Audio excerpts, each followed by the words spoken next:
ನಮಸ್ತೆ ಆತ್ಮೀಯರೇ, ನಿಮ್ಮೆಲ್ಲರ ಹಿತೈಷಿ ಆಧ್ಯಾತ್ಮಿಕ ಚಿಂತಕ, ಶಿಕ್ಷಕ, ಚಿತ್ತಚೇತನ ಬ್ರಹ್ಮ. ಸ್ನೇಹಿತರೆ, ನೀವು ಕೇಳುವಂತಹ ಪ್ರಶ್ನೆಗೆ ನನ್ನ ಅನುಭವದ ಉತ್ತರಗಳನ್ನು ನಾನು ನೀಡ್ತಾ ಇರ್ತೀನಿ. ಕಾಮೆಂಟ್ ಮಾಡಿ ಅಥವಾ ನನ್ನ ವಾಟ್ಸಪ್ ನಂಬರ್ಗೆ ವಾಯ್ಸ್ ಮೆಸೇಜನ್ನು ಕಳಿಸಿ. ಟೆಕ್ಸ್ಟ್ ಮೆಸೇಜ್ ದಯವಿಟ್ಟು ಕಳಿಸ್ಬೇಡಿ. ಕೆಲವರು ಕನ್ನಡವನ್ನು ಇಂಗ್ಲೀಷಲ್ಲಿ ಟೈಪ್ ಮಾಡಿ ಕಳಿಸ್ತಾರೆ. ಬಹಳ ಇರಿಟೇಟ್ ಆಗುತ್ತೆ ಓದೋದಕ್ಕೆ. ಕೆಲವರು ಪೇಜ್ ಗಟ್ಟಲೆ ಕಳಿಸಿರ್ತಾರೆ ವಾಟ್ಸಪ್ಪಲ್ಲಿ, ಏನದು ಮುಗಿಯೋದೇ ಇಲ್ಲ. ಹೋಗ್ತಾ ಇದೆ ಹಿಂಗೆ ತಳ್ತಾ ಇದ್ದೀನಿ. ಅಷ್ಟೊಂದೆಲ್ಲ ಯಾರಯ್ಯ ಓದ್ತಾರೆ? ನೈಜವಾದ ಸ್ಥೂಲವಾದ ಪುಸ್ತಕಗಳಿದ್ರೆ ಬೇಕಾದ್ರೆ ಓದೋದ್ರಲ್ಲಿ ಅದರಲ್ಲಿ ಒಂಥರ ನಶೆ ಇದೆ. ಇದು ವಾಟ್ಸಪ್ಪಲ್ಲಿ ಓದೋ ಅಂಥದ್ದು ಖಂಡಿತವಾಗ್ಲೂ ಆಗೋದಿಲ್ಲ. ದಯವಿಟ್ಟು ವಾಯ್ಸ್ ಮೆಸೇಜ್ ಕಳಿಸಿ ಅಥವಾ ಸರಳವಾಗಿ ಟೆಕ್ಸ್ಟ್ ಮಾಡೋಂಗಿದ್ರೆ ಕನ್ನಡದಲ್ಲಿ ಸಿಂಪಲ್ ಆಗಿ ಒಂದು ಪ್ರಶ್ನೆ ಕೇಳಿದ್ರೆ ಉತ್ತರಗಳನ್ನು ಕೊಡ್ತೀನಿ. ವಾಯ್ಸ್ ಮೆಸೇಜ್ ಬೆಸ್ಟು, ಇಲ್ಲ ವಿಡಿಯೋ ಮಾಡಿ ಕಳಿಸ್ಬಿಡಿ, ಇನ್ನೂ ಅದ್ಭುತ. ಸೊ ಕ್ಲೀನಾಗಿ ನೋಡ್ಬಿಟ್ಟು ಕೇಳ್ಕೊಂಬಿಡ್ಬೋದು. ನೀವು ಕೇಳೋಂತಹ ಪ್ರಶ್ನೆಗೆ ಉತ್ತರಗಳನ್ನು ಕೊಡಬಹುದು. ಈಗ ವಾಟ್ಸಪ್ಪಲ್ಲಿ ಬಂದಿರೋ ಮೆಸೇಜ್ ಏನು ಅಂತಂದರೆ, ಗುರುಗಳೇ ನಾನು ಭಗವಂತನ ಪ್ರಾರ್ಥನೆ ಮಾಡಿದೆ. ಕೆಲವರು ಹರಕೆ ಹೊತ್ಕೊಳ್ತಾರೆ. ಒಬ್ಬೊಬ್ರದ್ದು ಒಂದೊಂದು ರೀತಿ ಏನೋ ಬೇಡ್ತಾ ಇರ್ತಾರೆ. ಅದು ಕೊಡು, ಇದು ಕೊಡು, ನನಗೆ ಹಂಗೆ ಮಾಡು, ಹಿಂಗೆ ಮಾಡು ಅಂತ. ಇದು ಕೆಲವರಿಗೆ ಹರಕೆ ಪೂರೈಸಿಲ್ಲ ಅಥವಾ ಅವರು ಬೇಡಿದ್ದು ಪ್ರಾರ್ಥನೆ ಭಗವಂತ ಸ್ವೀಕರಿಸಿಲ್ಲ, ಅದನ್ನು ಯಾವುದೂ ನೀಡಲಿಲ್ಲ. ಕೆಲವರಿಗೆ ನೀಡಿದೆ, ಬಟ್ ನೀಡಿದ ಮೇಲೆ ಅಲ್ಪ ಸ್ವಲ್ಪ ದಿವಸ ಆದಮೇಲೆ, ವಾರ ಆದಮೇಲೆ, ತಿಂಗಳಾದಮೇಲೆ ಅಥವಾ ವರ್ಷ ಆದಮೇಲೆ ಕಿತ್ಕೊಂಬಿಟ್ಟ, ನಮ್ಮ ಹತ್ರ ಎಲ್ಲ ಸರ್ವನಾಶ ಆಗೋಯ್ತು. ಸೊ ಅದಕ್ಕೇನಾದರೂ ಪರಿಹಾರಗಳು ಹೇಳಿ ಅಂತ. ಕೆಲವರಿಗೆ ಯಾಕೆ ಕೊಟ್ಟು ಕಿತ್ಕೊಂಡ, ಮತ್ತೆ ಕೆಲವರಿಗೆ ಯಾಕೆ ಕೊಡಲಿಲ್ಲ. ಇದಕ್ಕೆ ಏನು ಮಾಡಬೇಕು? ನಾನು ಭಗವಂತನ ನಂಬಿಟ್ಟಿದ್ದೀನಿ, ಸೊ ನಂಬಿದ್ದೀನಿ, ಬಿಟ್ಟಿದ್ದೀನಿ. ಇದೆಲ್ಲ ನಂಬಿಕೆ, ವಿಶ್ವಾಸಗಳು ಇವೆಲ್ಲವೂ ಕೂಡ ಖಂಡಿತವಾಗ್ಲೂ ಬರೋದಿಲ್ಲ. ನಂಬಿಕೆ ಅಂದರೆ ಮೊದಲು ಜನಗಳಿಗೆ ಅರ್ಥನೇ ಗೊತ್ತಿಲ್ಲ. ಅದು ಯಾವ ರೀತಿ ನಂಬಿಕೆಗಳು? ಉದಾಹರಣೆಗೆ ನಾನು ಹೇಳೋದು, ಒಂದು ಮನೆ ಕಟ್ಟಿದ್ದಾನೆ, ತುಂಬ ಚೆನ್ನಾಗಿದೆ ಮನೆ, ಅದ್ಭುತವಾಗಿದೆ. ಡಬಲ್ ತ್ರಿಬಲ್ ಬೆಡ್ರೂಮ್ ಮನೆ. ಮನೆಯಲ್ಲಿ ಎಲ್ಲ ಅವಶ್ಯಕತೆಗಳನ್ನು ಪೂರೈಸುವಂಥ ಎಲ್ಲ ವಸ್ತುಗಳು ಇದ್ದಾವೆ. ಹೆಚ್ಚು ಕಡಿಮೆ ಲಕ್ಸುರಿ ಹೌಸ್ ಅಂತ ಇಟ್ಕೊಳ್ಳಿ. ಈಗ ಭಗವಂತ, ನಾನು ನಿದ್ದೆ ಮಾಡ್ತಾ ಇದ್ದೀನಪ್ಪ, ನಾನು ಮಲಗ್ತಾ ಇದ್ದೀನಿ, ಸೊ ಗುಡ್ ನೈಟ್, ಶುಭರಾತ್ರಿ ಅಂತ ಹೇಳಿ ಮಲಗ್ದ. ಏನು ಮಲಗಿದಾನೆ? ಬಾಗಿಲನ್ನು ತೆಗೆದ್ಬಿಟ್ಟು ಮಲಗಿದಾನೆ. ಕಳ್ಳ ಸೀದ ಬಂದ, ಒಂದಷ್ಟು ಹಣಕಾಸು, ಒಡವೆ ವಸ್ತ್ರಗಳನ್ನೆಲ್ಲ ಎತ್ಕೊಂಡು ಹೋದ.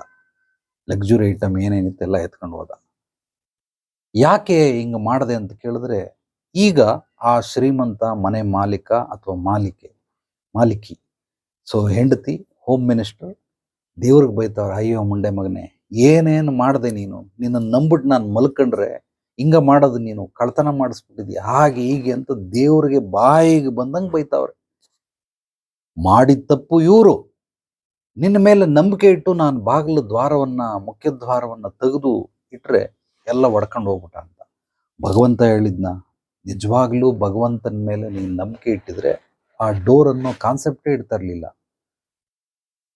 ಓಡಾಡೋದಕ್ಕೆ ಬರೋದಕ್ಕೆ ಒಂದು ದ್ವಾರ ಮಾತ್ರ ಇಡ್ತಾ ಇದ್ದ, ಡೋರು, ಕೀ ಇದೆಲ್ಲ ಇಡ್ತಾ ಇರಲಿಲ್ಲ. ಅದನ್ನೆಲ್ಲ ಇಟ್ಟ ಮೇಲೆ ಭಗವಂತನ ನಂಬಿ ನೀನು ಹೆಂಗೆ ನಿದ್ದೆ ಮಾಡಿದೆ? ಬಾಗಿಲು ತೆಗೆದು ಹೇಗೆ ನಿದ್ದೆ ಮಾಡಿದೆ? ಇದನ್ನ ಅವರು ನಿನ್ನನ್ನು ನಂಬಿ ನಾನು ಮೋಸ ಹೋದೆ ಅಂತ ಹೇಳ್ತಾವ್ರೆ. ಇದು ಯಾವ ರೀತಿ ನ್ಯಾಯ? ಭಗವಂತನಿಗೆ ಬೈಯೋದಕ್ಕಾದ್ರೂ ಒಂದು ಸೂಕ್ತವಾದ ಕಾರಣ ಬೇಕಲ್ಲ. ಕಾರಣಗಳು ಹೆಂಗೆ ಇರ್ತವೆ? ಈ ರೀತಿ ಇರ್ತವೆ. ಇದನ್ನ ಮನುಷ್ಯ ನಂಬಿಕೆ ಅಂತ ಕರೀತಾನೆ. ಈ ರೀತಿ ನಂಬಿಟ್ಟು ಭಗವಂತನ ಮೇಲೆ ತೋರಿಸಿ, ಶುಭರಾತ್ರಿ ಭಗವಂತ ನೋಡ್ಕೊ ಅಂತ ಹೇಳೋದಕ್ಕೆ ಅವನೇನು ವಾಚ್ಮೆನ್ನ ನಿನ್ನ ನೋಡ್ಕೊಳ್ಳೋಕ್ಕೆ? ಡೋರನ್ನು ಯಾಕೆ ತೆಗೆದೆ? ಫಸ್ಟ್ ಆಫ್ ಆಲ್, ಡೋರ್ ಏನಕ್ಕೆ ಇಟ್ಟಿರೋದು? ಡೋರ್ಗೆ ಚಿಲ್ಕ ಏನಕ್ಕೆ ಇಟ್ಟಿರೋದು? ಚಿಲ್ಕಕ್ಕೆ ಕೀ ಏನಕ್ಕೆ ಇಟ್ಟಿರೋದು? ಬೀಗ ಏನಕ್ಕೆ ಹಾಕಿರೋದು? ಹೊರಗಡೆಯಿಂದಾನು ಬೀಗ ಹಾಕ್ಬೋದು, ಒಳಗಡೆಯಿಂದಾನು ಬೀಗ ಹಾಕ್ಬೋದು, ಒಳಗಡೆ ಇದ್ದಾಗ ಚಿಲ್ಕಗಳನ್ನು ಹಾಕಬಹುದು. ಎಲ್ಲಾ ವ್ಯವಸ್ಥೆಗಳನ್ನ ಭಗವಂತ ಕೊಟ್ಟು ಇಷ್ಟೆಲ್ಲ ಕೊಡೋದ್ರ ಜೊತೆಗೆ ವಾಚ್ಮೆನ್ ಕೆಲಸನೂ ಮಾಡ್ಬೇಕಾ? ಸೊ ಸ್ನೇಹಿತರೆ, ದಯವಿಟ್ಟು ಈ ರೀತಿ ನಂಬಿಕೆ, ಇದು ನಂಬಿಕೆ ಅಲ್ಲ, ಇದು ಮೂಢನಂಬಿಕೆ. ಈ ಮೂಢನಂಬಿಕೆಗೆ ಇನ್ನೊಂದು ನಾನು ಕೊಡೋಂಥ ಹೆಸರು ಮೂರ್ಖತನ ಅಂತ. ಯಾರ್ಯಾರು ಮೂರ್ಖರು, ಶತಮೂರ್ಖರು ಇರ್ತಾರೆ, ದಶಮೂರ್ಖರು, ಸಹಸ್ರ ಮೂರ್ಖರು ಇದ್ದಾರೆ. ಇಂಥವ್ರು ಮಾಡುವಂಥ ಕಪಿಚೇಷ್ಟೆಗಳಿವೆಲ್ಲ. ದಯವಿಟ್ಟು ಈ ರೀತಿ ಮಾಡುವಂಥ ಅವಶ್ಯಕತೆ ಇಲ್ಲ. ಭಗವಂತನನ್ನ ಏನು ಬೇಡ್ಕೊಳ್ಬೇಕು, ಬೇಡ್ಕೊಳ್ಬಾರ್ದು ಅನ್ನೋದು ನಿಜವಾಗ್ಲೂ ಮೂಲವಾದ ಪ್ರಶ್ನೆ ಅಲ್ಲವೇ ಅಲ್ಲ. ಚೆನ್ನಾಗಿ ಹೇಳ್ತೀನಿ ಕೇಳಿ. ಭಗವಂತನಿಗೆ ಗೊತ್ತು ನನಗೆ ಏನು ಬೇಕು ಅಂತ. ನನ್ನ ಯೋಗ್ಯತೆ, ಅರ್ಹತೆ ಭಗವಂತನಿಗೆ ಚೆನ್ನಾಗಿ ಗೊತ್ತು. ಕೆಲವರು ದೇವ್ರು ನಂಬೋದಿಲ್ಲ, ಬೇಡ ಬಿಟ್ಬಿಡಿ. ನಿಸರ್ಗಕ್ಕೆ ಗೊತ್ತು. ನಿನ್ನನ್ನ ಹೆತ್ತು ಹೊತ್ತಿರೋದು ನಿಸರ್ಗ, ಅಂದರೆ ತಾಯಿ ಗರ್ಭದಿಂದನೇ ಬಂದಿರೋದು. ಆದರೂ ತಾಯಿ ಹೇಗೆ ಬಂದ್ಲು? ಅದು ಪ್ರಕೃತಿಯ ಒಂದು ವರ. ಆದ್ದರಿಂದ ಪ್ರಕೃತಿಗೆ ಚೆನ್ನಾಗಿ ಗೊತ್ತು, ಸೃಷ್ಟಿಗೆ ಚೆನ್ನಾಗಿ ಗೊತ್ತು, ಬ್ರಹ್ಮಾಂಡಕ್ಕೆ ಚೆನ್ನಾಗಿ ಗೊತ್ತು ನಿನಗೇನು ಬೇಕು ಅಂತ. ಅದಕ್ಕೋಸ್ಕರ ನನ್ನ ಯೋಗ್ಯತೆ ಅರ್ಹತೆಗೆ ಅನುಸಾರವಾಗಿ ನೀನು ಏನು ಕೊಟ್ಟರು ಸ್ವೀಕರಿಸ್ತೀನಿ ಅಂಥೇಳಿ ಭಗವಂತನಿಗೆ ಬಿಟ್ಬಿಡಿ, ಸೃಷ್ಟಿಗೆ ಬಿಟ್ಬಿಡಿ, ನಿಸರ್ಗಕ್ಕೆ ಬಿಟ್ಬಿಡಿ.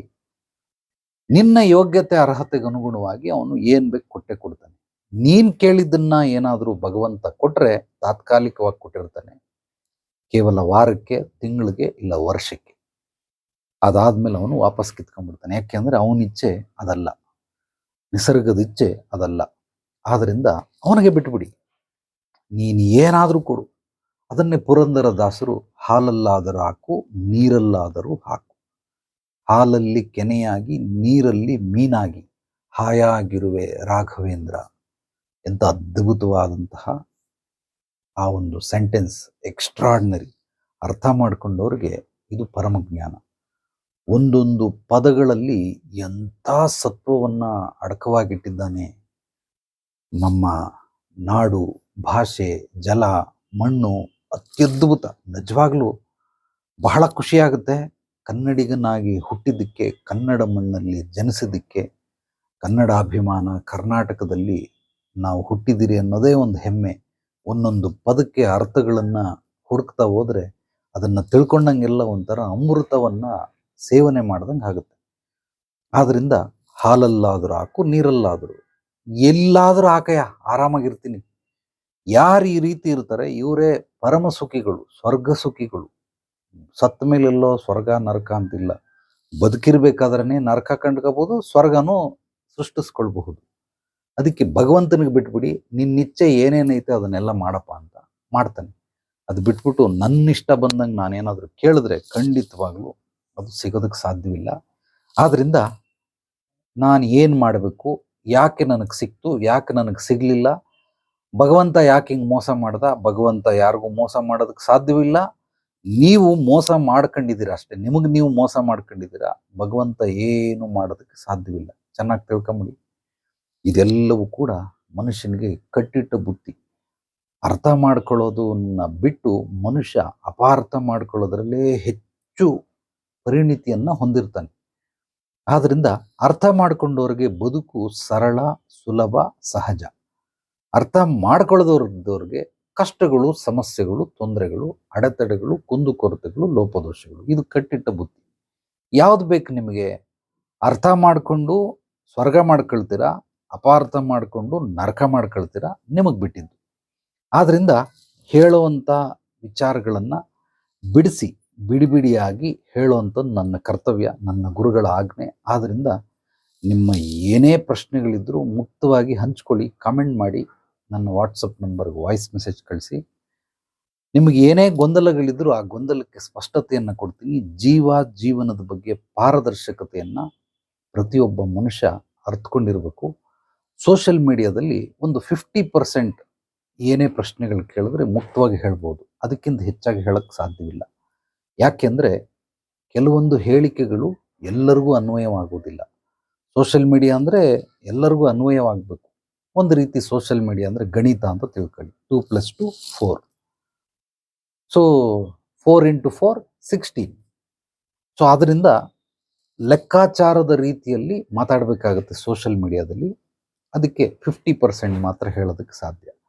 ಇನ್ನು 30% ನಿಮಗೆ ಮಾರ್ಗದರ್ಶನ, ಪರಿಹಾರ, ಜ್ಞಾನ ಬೇಕು ಅಂದರೆ ನೇರವಾಗಿ ಬಂದು ಭೇಟಿ ಮಾಡಬೇಕು. ನಿಮ್ಮ ವೈಯಕ್ತಿಕವಾದ ಕೆಲವೊಂದು ಪರಿಹಾರಗಳಿಗೆ ಕಾರಣ, ಮೂಲವನ್ನು ಹುಡುಕದ ನಂತರ ಮುಂದಿನ ಹೆಜ್ಜೆ. 30% ನೇರವಾಗಿ ಬಂದವರಿಗೆ. ಇನ್ನು 20% ಕೋರ್ಸ್ಗಳನ್ನು ಮಾಡ್ತೀನಿ, ಆನ್ಲೈನ್, ಆಫ್ಲೈನ್. ಅದರಲ್ಲಿ ನೀವು ಬಂದಾಗ ಕೆಲವೊಂದು ವಿಚಾರಗಳನ್ನು, ಮುಖ್ಯವಾದ ವಿಚಾರ, ಮೂಲವಾದ ವಿಚಾರ, ಅಂದರೆ ಬೇರಿನ ರೀತಿ ನಮ್ಮ ಜೀವನವನ್ನು ಸರಿಪಡಿಸುವಂತಹ ವಿಚಾರ. ಮರದಲ್ಲಿ ಏನು ಆಟ ಇಲ್ಲ, ಎಲ್ಲ ಆಟ ಇರೋದು ಬೇರಲ್ಲಿ. ಅಂದರೆ ಸ್ಥೂಲದಲ್ಲಿ ಏನು ಆಟ ಇಲ್ಲ, ಎಲ್ಲ ಆಟ ಇರೋದು ಸೂಕ್ಷ್ಮದಲ್ಲಿ. ಮರ ಕಟ್ ಮಾಡಿದ್ರೆ ಮತ್ತೆ ಚಿಗುರುತ್ತೆ, ಬೇರು ಕಟ್ ಮಾಡಿದ್ರೆ ಆಟ ಮುಗೀತು. ಆದ್ದರಿಂದ ಫ್ರೂಟ್ಸ್ ಚೆನ್ನಾಗಿ ಬರಬೇಕಂದ್ರೆ ರೂಟ್ಗೆ ಟ್ರೀಟ್ಮೆಂಟ್ ಕೊಡಬೇಕು. ನಾನು ಹೆಮ್ಮೆಯಿಂದ ಹೇಳ್ಕೊಳ್ತೀನಿ, ಐ ಆಮ್ ಎ ರೂಟ್. ನಾನು ಬೇರು, ನಾನು ಬೀಜ, ನಾನು ಭೂಮಿಯ ಒಳಭಾಗದಲ್ಲಿರುವಂತಹ ಸೂಕ್ಷ್ಮ. ಇಲ್ಲಿ ಬಂದವರು ಸುಮಾರು ಜನ ಏನೇ ಮಾತಾಡಿದ್ರು ಅವರು ಮರದ ಬಗ್ಗೆನೇ ಮಾತಾಡ್ತಾರೆ. ನಾನು ಏನೇ ಮಾತಾಡಿದ್ರು ಬೇರೆ ಬಗ್ಗೆನೇ ಮಾತಾಡ್ತೀನಿ.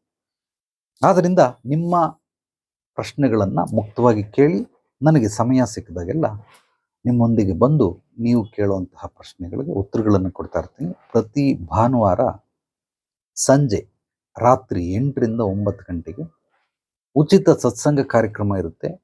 ಸಣ್ಣ ಪುಟ್ಟ ಪ್ರಶ್ನೆಗಳಿಗೆ ದಿನನಿತ್ಯ ಅಥವಾ ಒಂದು 2-3 ದಿವಸ ಬಿಟ್ಟು ವಿಡಿಯೋಗಳನ್ನು ನೋಡಬಹುದು.